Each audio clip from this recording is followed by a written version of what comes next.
Wisdom with Scott Allen. Hello, I am your host, Scott Allen, and this is Phronesis, Practical Wisdom for Leaders. If the topic is leadership, I'm in. I've spent more than 20 years in the field teaching, learning, writing, and questioning. When I'm not working on Phronesis, I travel, delivering keynotes, working with individuals and teams, and helping people from organizations across industries become better leaders. Want to learn more? Visit me at scottjallen.net. Phronesis offers a smart, fast-paced discussion about all things leadership. We explore relevant topics and incorporate practical tips to help you make a difference in how you lead and live. Listen Notes lists Phronesis in the top 3% of podcasts worldwide.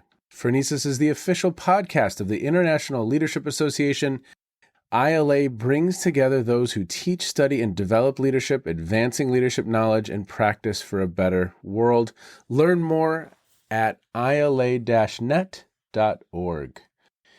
Finally, if you enjoy Phronesis, please subscribe to stay current on our weekly episodes. If you find an episode that resonates, please share it with your colleagues and friends. And if you want more content, subscribe to my newsletter, The Leader's Edge. The link is in the show notes.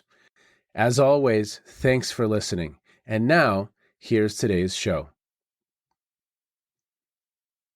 Okay, everybody, welcome to the podcast. Tonight I have a co-host, and that is Dr. Toby Newstead. And she is a senior lecturer in management and leadership at the Tasmanian School of Business and Economics. And our guest this evening is Dr. Tyson Yunkaporta, senior lecturer in Indigenous Knowledges, Deakin University.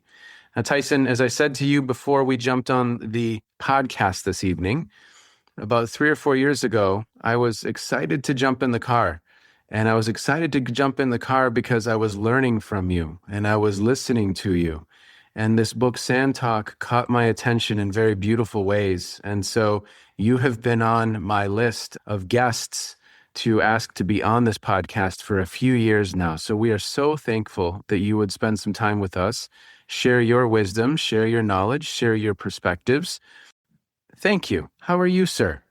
Oh, pretty good. I hope it's the content of the stuff rather than my sexy and compelling voice. It's a both and. Yeah, it's funny, like thinking of leadership, we often attach, leadership skills to skills in other areas. So if you're a good speaker, there's that assumption that you'll be a good leader as well because people want to follow your voice. But you better have some damn good ideas and practice too. Yeah. Well, you are an incredible storyteller. And Toby, how are you? Thank you so much for joining us this evening. Thanks for joining us, Tyson. So Tyson, I'm going to go through a couple themes. Toby's going to jump in as well. And I think I want listeners to have this book on their radar, Sand Talk. I'm super excited, but there's this kind of theme here of everything exists in relationship. How would leadership change if leaders focus less on isolated problems and more on understanding relationships and patterns across the system? How do you think about that question? Everything exists in relationship. Well, all relationships start in land. So my home is 3,500 kilometers to the north. Right now I'm right down south, Melbourne, south of the continent. Very close to Antarctica, so it's a bit cold. And this is Bunurong country. So first coming into relation that way and then understanding all the signals. Because all land, all life, all complex systems, including economic systems and, the culture of a workplace, everything, it's all signals that are happening all the time, like largely not perceived. And, we understand these as spirit of place, spirit of a group even, that just kind of binds everything. Yeah, and massive complexity. So here now, all the magpie geese and a lot of other large birds, like the cranes, the brolgas, they've all flown north. So they're back in my home now, laying their eggs. Down here, the eagles are laying their eggs and the turkeys and the lyrebirds, and I guess a lot of people think, spring, birds and the bees. Winter is just death. Everything goes to sleep. But no, there is so much, reproduction, regeneration happening right now. Different plants are flowering and then those colors signal. not just the insects, the birds and the flowers and the bees. No, yeah, they signal everything. They've signaled recently in what you would call an Indian summer, just a warm, humid few days, they signal all the ants to mate and grow wings and fly and start new. So they're all there now laying their eggs and making new colonies under the ground. The actions of the ants, how the ants move and forage and the scent trails they leave, it's a big complex system. And it's exactly the same. In an organization, you can understand the system in like 4 layers that we have built into our languages of different kinds of relationships. So we have them in our pronouns, in most Aboriginal languages and many Indigenous languages around the world. There is that individual, but the individual is defined as a unique set of relationships. So you're not just a node or a lone. Your being is a very particular and unique web of relations. And that's your signature. Then you have pairs. So you belong to many pairs. And same in the ecosystem, there are, individual actors and communities, but then there are unique pairings that you might not notice, like the ants I mentioned, the crustaceans in the freshwater crayfish. What the job of the ants on the riverbank is the same as the job of the yabbies down below. And if you look at them, they're very similar. So, biology doesn't pair those, but there are unique pairs acting in tandem, and then all those symbioses in pairs. But in our way, the symbioses extend out into unique communities as well. So that's the 4th group is like, special groups of like things. So a species or communities of animals that act together and plants, etc. So they're in unique sort of totemic groups and in how they perform their biological, magic. Yeah, and the last one is just the whole. It's the entire entity, like a location, a place, a bioregion. It has its own spirit and its own kind of identity. And then those relations scale outwards because your whole local system becomes an individual that pairs with a neighboring system. And then a unique group of systems that form a region, like a larger regional entity. And then that, of course, feeds back to systems far abroad, like the sandpipers that left here a month ago, a month and a half ago. They're in Siberia right now. So there are open loops and closed loops, within those systems. Your organization is like that. It's not, it is a discrete entity, but it's more than that. And it's connected infinitely out into relations at scale that go out into the world like ripples. You'll often see a symbol, it's a sacred place or a meeting place or a water hole. It's just concentric circles in Aboriginal art. And I guess that's a way to think about it. You've got to have your attention on the local, the regional, and then the further afield to global relations. You've always got to situate your actions and your mission statement or whatever within that reach, and knowing your impact and your dependence on systems near and far. You have to be situated, you have to be located. So, we don't say, I think, therefore I am, but we say, I am located, therefore I am. So place and time is everything. Time and place actually is usually the same word in our languages because the place where you are is always shifting because of time. Where the sun is, the angles, so season is place.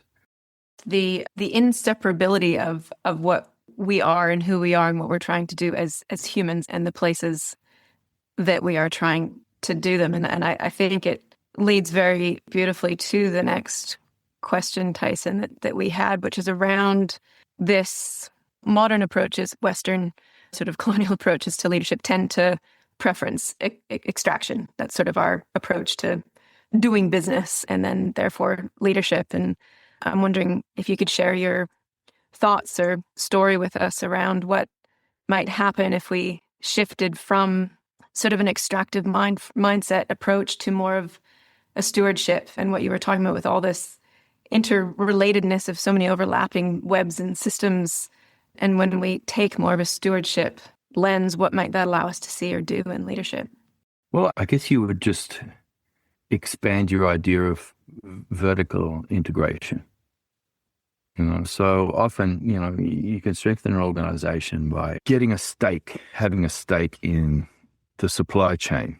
So if you're making this widget, then you might also acquire the company that makes the parts for that widget, and the mine that produces the metals for that, and the transport company that moves these things.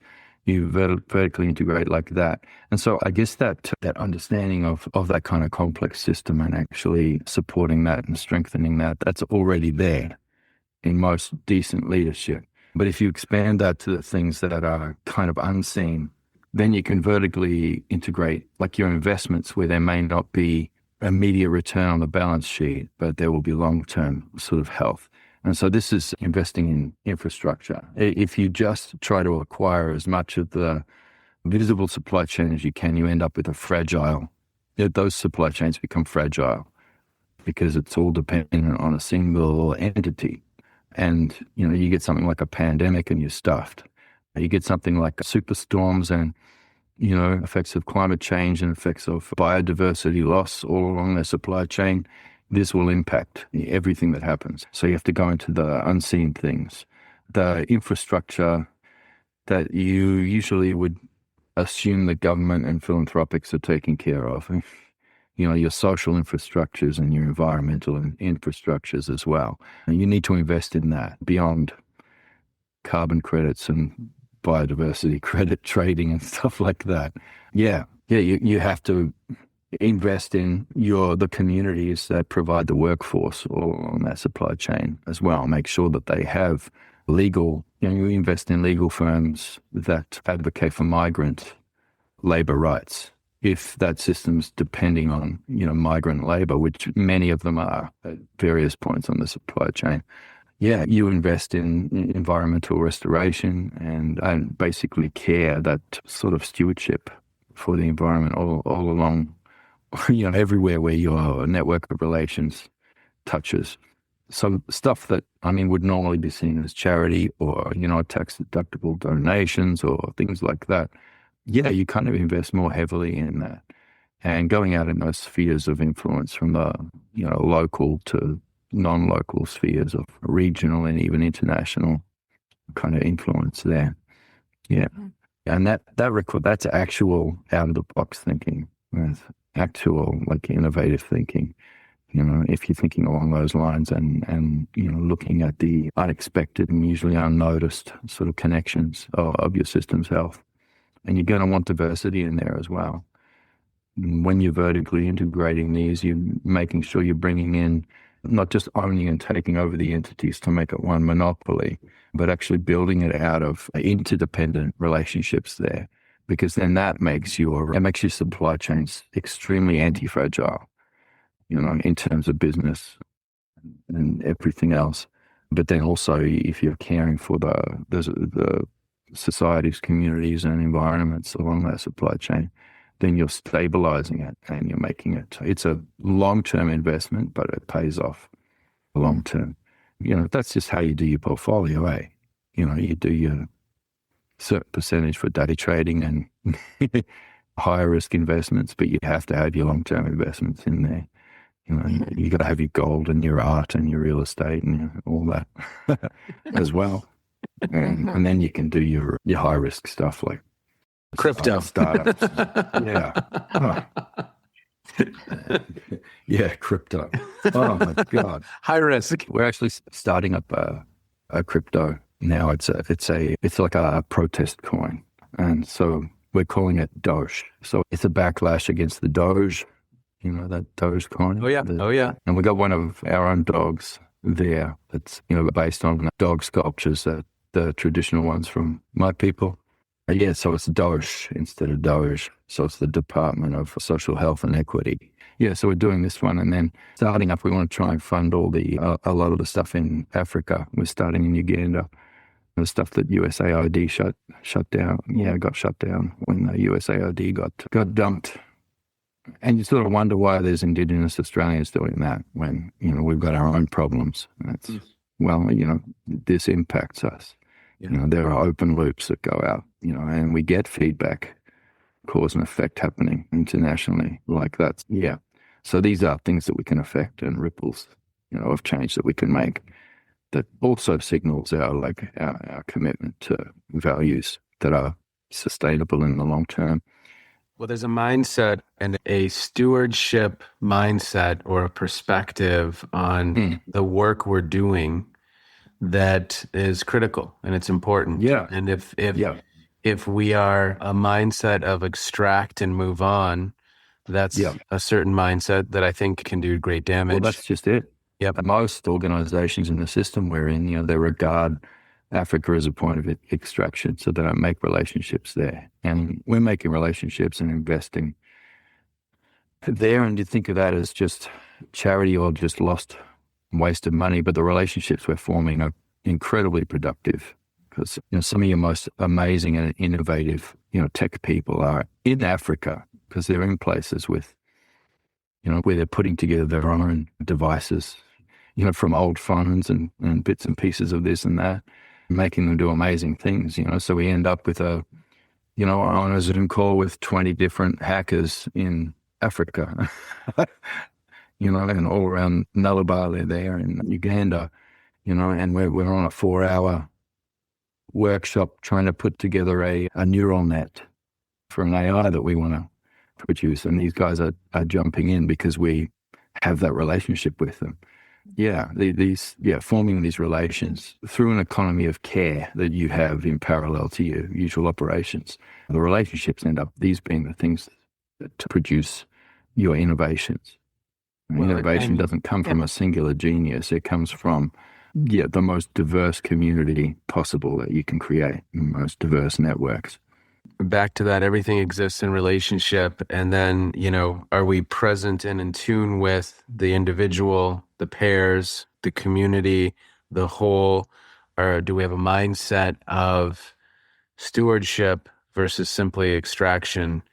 And there's this other kind of theme in the book of knowledge is relational and emergent, that when in organizational life, it's just a bunch of one-way presentations, you lose out on dialogue. And when you're in community with 20 people from around the world and you are in dialogue, there's a difference.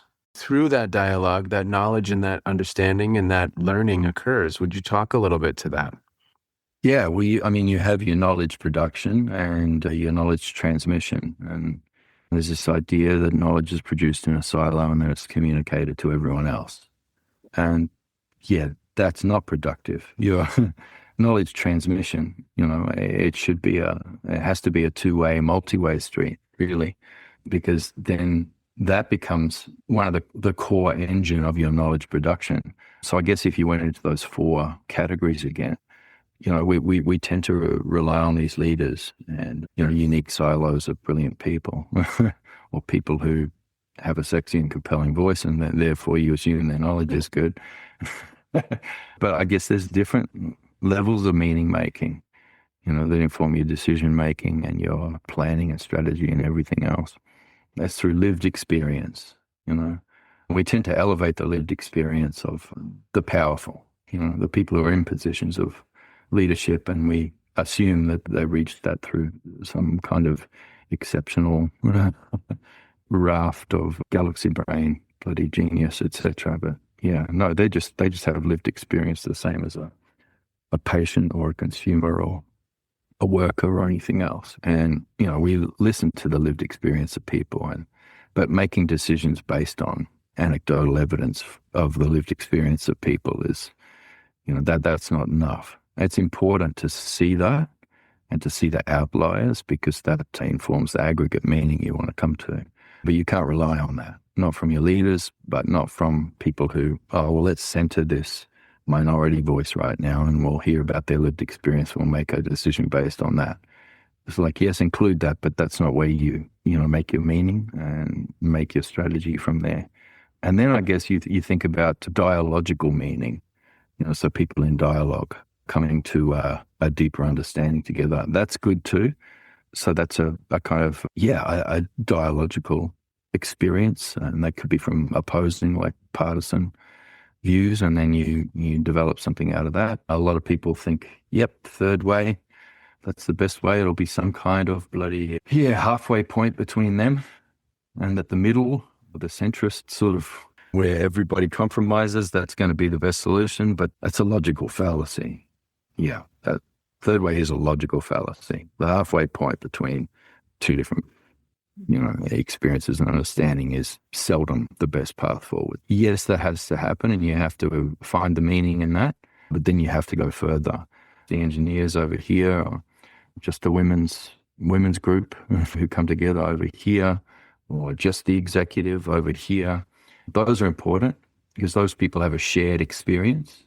You get that unique understanding of people who have a shared experience. But once again, you can't base everything on that. You need to have the individual lived experience stories. You've got to have the dialogical meaning, from your peers, those stories, and that, yes, maybe the halfway points or the, higher point that they arrive at from combining those. And yes, you've got to have your special interest groups, your exclusive groups making the meaning, but you've got to go further than that. Then all of that has to feed in to your whole group, basically your aggregate meaning. That includes outliers because there's usually something interesting at either end of the bell curve of knowledge, but you don't want to just land on one of those extremes either, and you don't want to just extract from the average. You need to see the entirety. And so your aggregate meaning, that's where you go beyond meaning making and you go to sense making and change making. You have kin making, which is building those relationships so that there is a greater intelligence across the entire system. And then, for your decision making, your strategy, then you have a really broad, organic, responsive system of computation power. I guess it does what AI does. It scrapes everything and builds coherence from that. Except it doesn't take us that an AI can't do. Yeah. Doesn't take us in a nice simple line from A to B, though.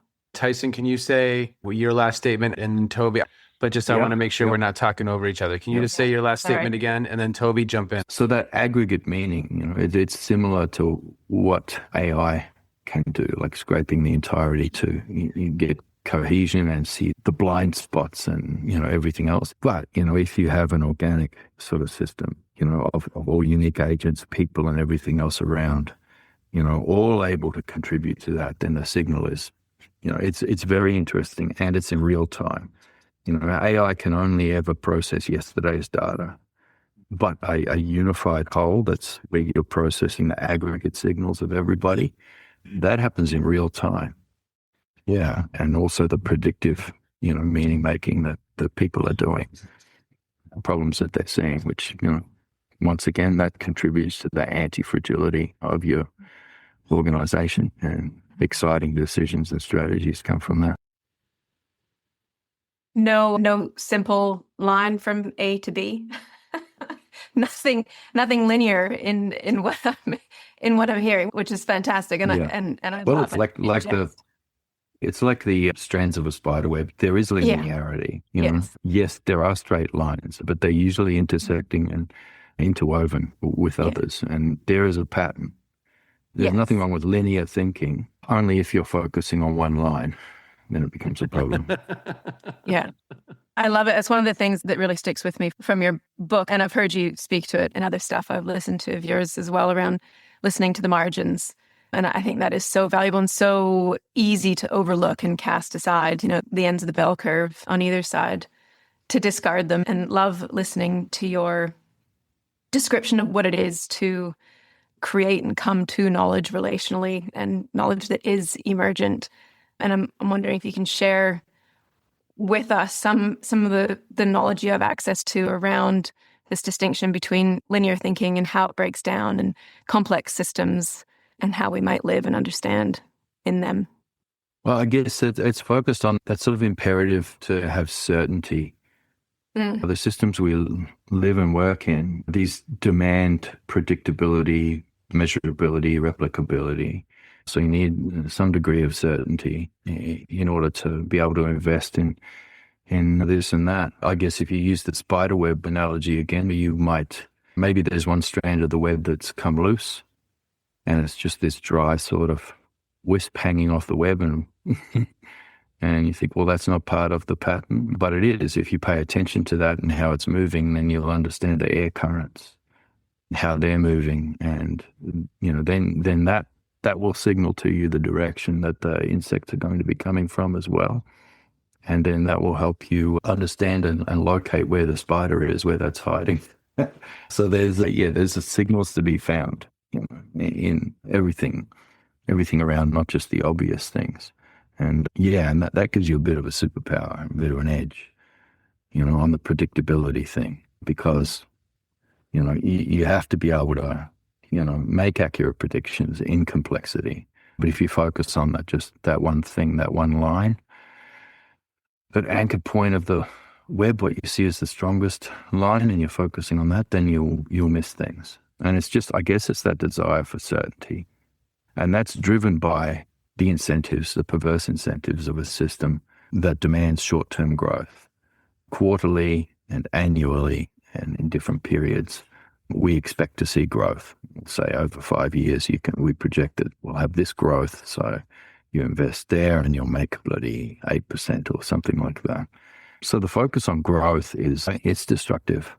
Yeah, because you're focusing and I guess there's that linearity, that sort of combination of reductionism and linearity, where you're just looking for that line to keep going up on the graph in predictable ways. And even to try and nudge it so it can have spikes that will, where you're going to be able to, invest and short and manipulate things and control things better, etc. But I guess, in the Indigenous world, most of us have like increase ceremonies. And so we focus on increase rather than growth. And that means something different to us than what increase means in financial terms, financial language. The increase isn't about the quantitative growth of the system, like increasing the number of harvestable things, increasing the yield or whatever. So increase for us isn't about yield. Increase is about the growth of complexity and the growth of interconnectedness and interdependencies in the system. So if you steward things so that you're increasing the number of relationships and the strength of the relationships, the quality of the relationships, then what you have in the system is increase. And the yield comes after that. And your growth comes after that. But you can't have that if you're not increasing the complex health of the entire system. Yeah, because you have to have the relationships. That's your foundation for a system that will enjoy some homeostasis and therefore will be predictable. If you're jumping straight to growth and you're trying to drive growth for measurability, predictability, replicability, generalizability, etc., then you're building a house of cards. And then you end up with, you don't end up with stable investments in long-term investments in real estate, for example. You end up with a housing crisis, which becomes a weakness then in that market. And, becoming a stable long-term investment, it's a bubble, that will then impact everything from your workforce to, the stability of the economic system. And as people become more precarious, they consume less and everything else. And so then you're making a toxic and hostile environment, for your organization to operate in, just as an example. It's not going to be sustainable. It's not going to be durable. Just a quote that you said a few moments ago that will forever stick with me, greater intelligence across the system. Yeah. Intelligence across the system.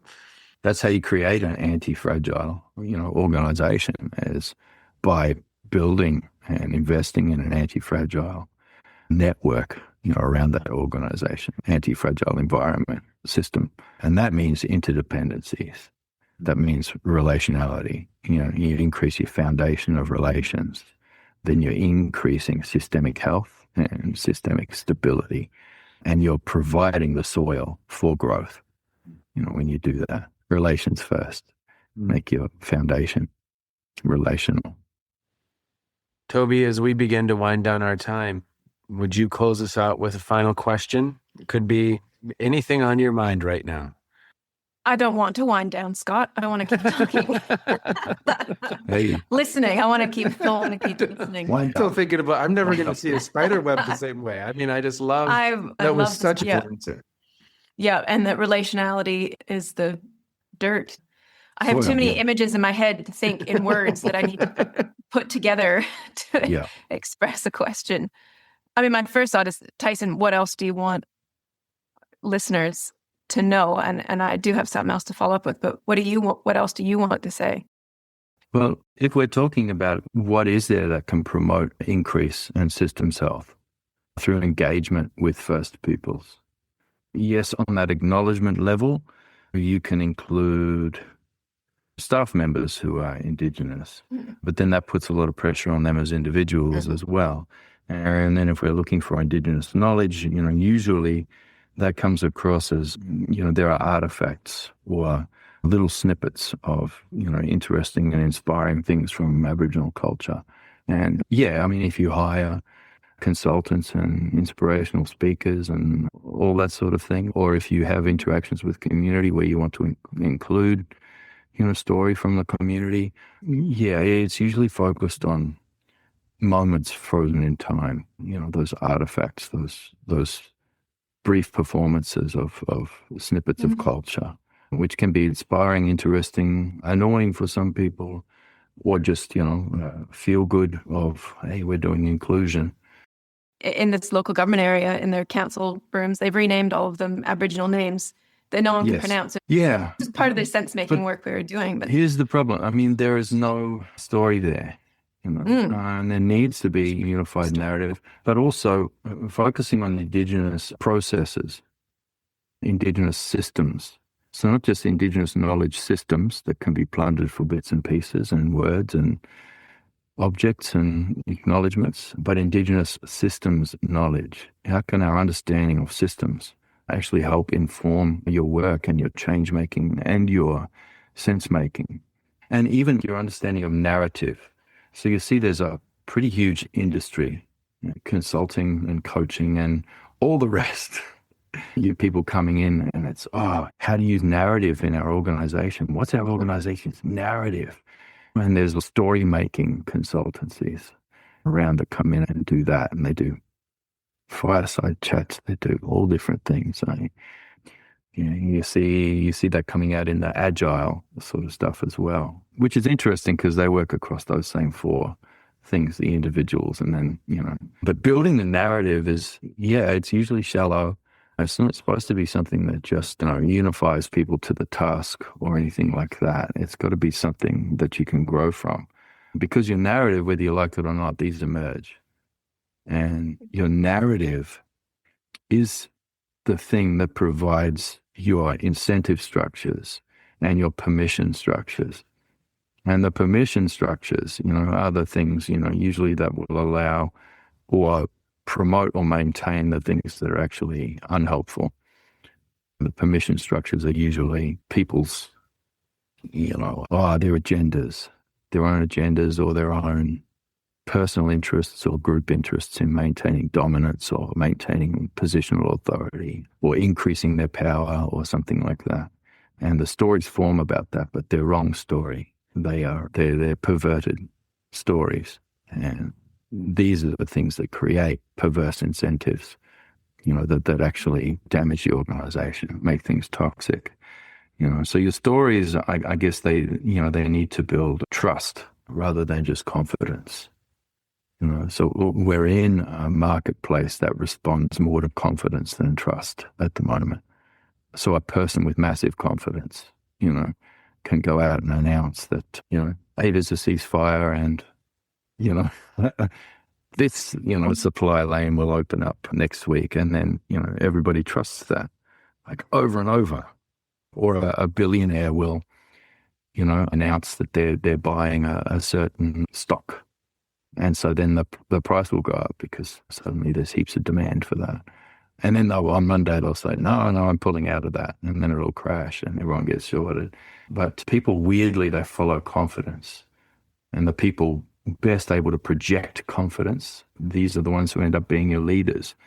And it's usually an attitude towards a narrative that promotes, high risk behavior. The kind of high risk behavior of people who can project certainty, which tends to land on a particular gendered or ethnic groups, that are dominant and that are known for that confidence, and have that story of we had the audacity to come in and break the rules and cast aside safety and care and plow forward and boom, discovery. Yeah, so it's that confident, that high risk sort of thing that actually makes things fragile and that actually produces net losses over time. Yeah, but the narrative, that sort of colonizing narrative, that narrative of power, there are narratives there that are running all the time and they're implicit, But if you start to make explicit a narrative that shows how your low risk behavior and work over time is the thing that actually stabilizes things and results in more effective long-term strategies and, anti-fragility, in your networks and your organization. If you have a story that will put low-risk stuff front and center, then you don't need to try and fix and tinker things like, equal pay for women in the organization, because suddenly you're rewarding the low-risk behaviors that, women as a precarious and vulnerable group in your workplace that they're engaged in and that actually hold the place together and get you through the massive peaks and troughs that come from high-risk, more male behaviors that are rewarded. So your organization will reward, with bonuses, with promotions, with higher pay. They will reward the high-risk behaviors that actually make the organization weaker, because of that underlying narrative. So like even, Lyft drivers and Uber drivers, there is perverse incentives in there to reward high-risk behaviors. The people who make more money tend to be men who will take the high-risk jobs to the sort of dodgy part of town or at, times of night and times in the week and the year, where everybody's drunk and so they tend to clean up and get paid more than female Uber drivers. But, what are the narratives in your organization around high risk and low risk? Like I said, your incentive systems grow from your narratives, but also the permission structures, for what you're allowed to do and what kind of rules you break and what kind of disruption people will call. If it's disruption, people will 9 times out of 10 call it innovation, and that innovation is good. But most of the time, your disruption, it's a net loss, and you have these bright shining stars coming forward and inevitably crashing and burning and taking half the place with them. So, what are your narratives? Yep. And how are they linked specifically so that they are, measurably building your incentive systems and your permission structures? Are they sustainable? Are they long-term? Are they regenerative? Or are they extracting quick fixes that may ultimately do damage in the long run? Short-term win, long-term loss. And you're using that language, high risk. And, I keep coming back to this quote, greater intelligence across the system. How do we create environments and narratives that elevate that as the priority, that as the goal, that as at least a very important part of the work versus, I think the system, capitalism, can seduce us into a number of other behaviors that ultimately, in the long run, don't serve. I strongly believe in free markets and that, that idea, the story of capital that is sold to us of, the village and people are producing products and selling it. And there's, a velocity of the dollar happening in that village and the demand goes to the higher quality and lower price products, and so there's competition and, that competition is dispersed, throughout. So it's vibrant and constantly interacting, and there's signals pinging everywhere. Wow, a complex, self-organizing system where emergence can happen and amazing innovations and growth and stability and it solves, yes, the free market solutions. It's the rising tide that lifts all boats. That story is there and we believe it, but it's wrong story because it's false.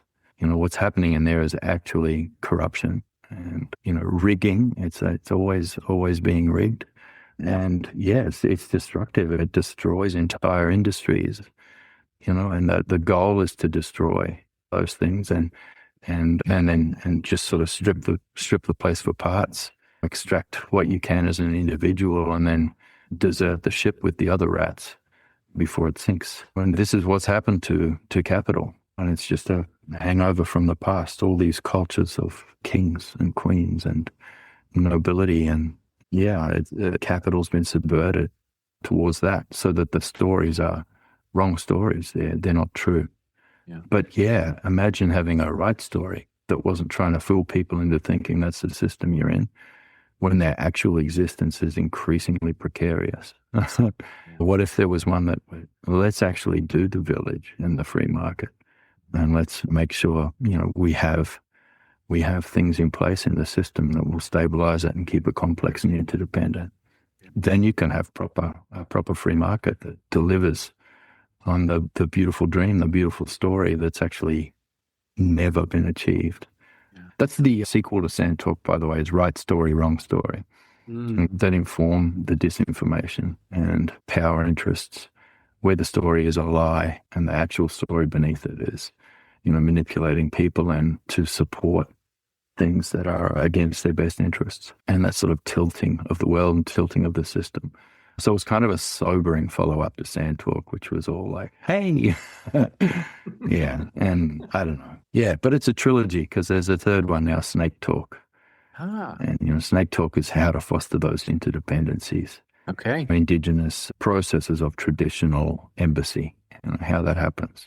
Collective sense-making across different groups that sort of make sure there flows and open loops across different systems and tribes and organizations, that these are regenerative loops, where, one system's waste is another system's lunch, and these things flow, around. How do you foster that embassy? What are the protocols for it?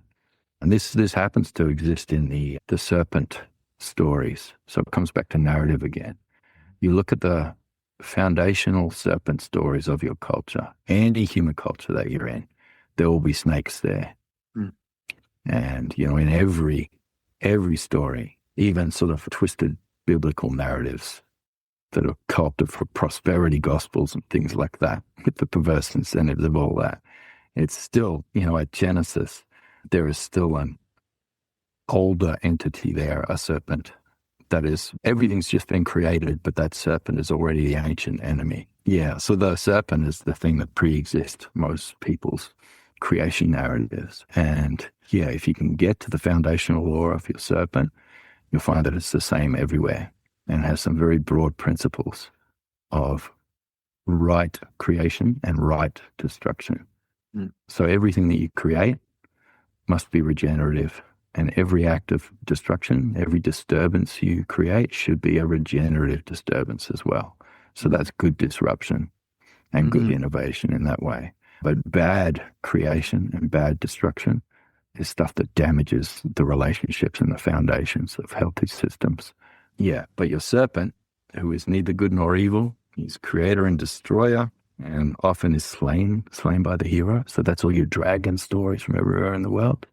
Your serpent stories, they have a foundation of right creation, right destruction, the regenerative acts, and, how you care for and steward the relationships between peoples and across borders and boundaries, right down to personal boundaries and family boundaries, right the way up to local governance, regional governance, global governance. Yeah. So it's all there. So that's a trilogy. You haven't got Snake Talk in the US yet, but you can usually find it online, like Okay. you know, order from another country or on eBay and stuff like that. Okay. Yeah. Okay. I will put links in the show notes to those. Toby, would you do the honor? What's the practical wisdom in this conversation that we've just had? How are you thinking about that question? Way to put me on the spot, Scott. Honesty is that I don't have an answer, so you go for it. Good handball. No, I want to hear yours. Well, let's build on one another. I mean, the things that are, yes, intelligence across the system, relationality, I think, and interdependence, and that being the basis of anti-fragility. And really, you know, when we're talking about leadership, yes, leaders of systems, organizations, countries, also like small L leaders in leadership, when we're just trying to think about how to get our work done or get our sports team moving or get our family unit together or whatever it might be, like that, always coming back to interdependence and relationality and beyond even just human to human relationality. I too will forever be looking at spider webs differently and looking to see where I can see and what I can see about the loose strands of spider webs. The data that's there, if we're present and if we're paying close attention and we're aware, if we're just focused on a linear, we're going to miss very, very important data that is present and real in that moment. And there's an important lesson there. Look, engaging with your outliers. Yeah, you're always looking for the systems knowledge and systems insights you find there. So even, you know, with Aboriginal groups, Tasmania, there's all kinds of projects there and thinkers that are underfunded or are unnoticed. There's the fellow right now I'm working with who's built this amazing biosentinel technology, you know, where he can install nano devices in mollusks in the waterways that track an amazing amount of data because it's based on Indigenous systems knowledge.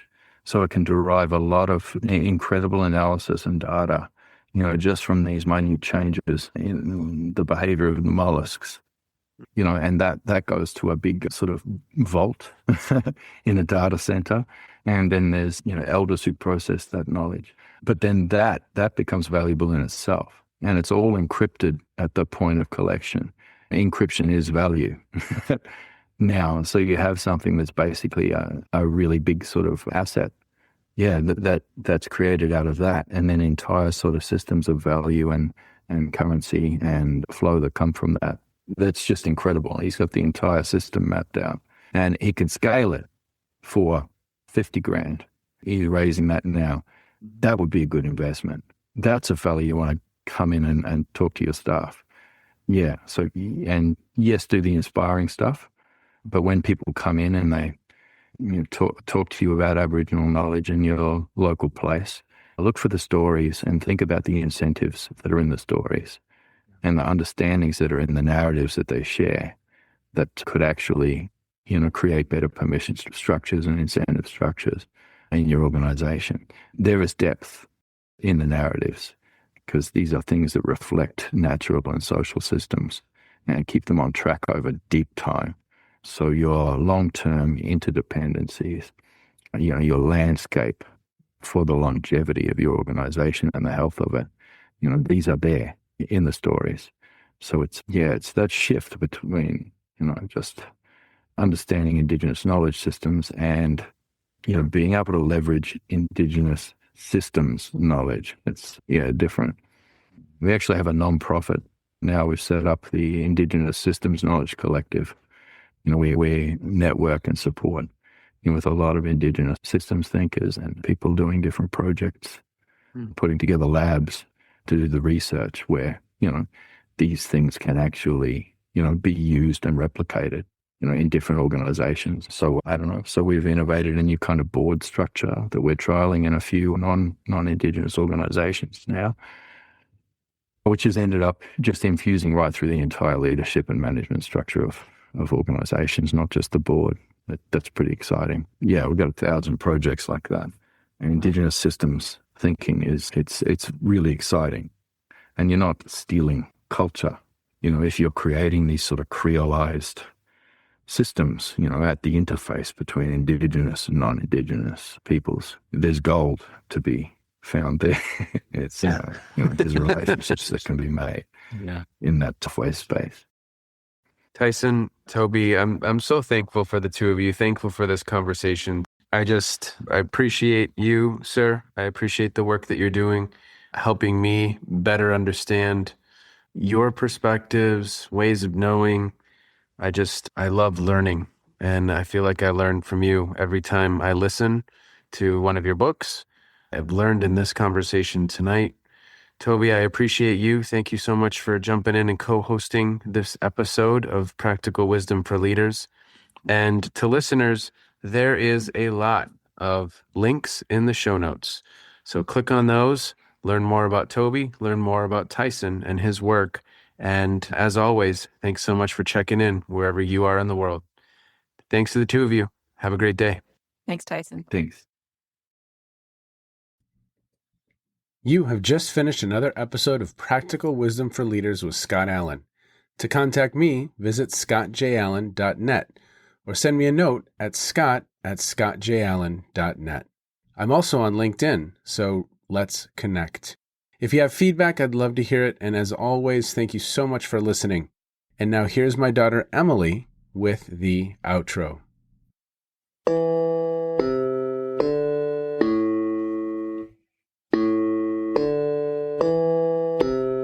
You've been listening to Phronesis, Practical Wisdom with Scott Allen.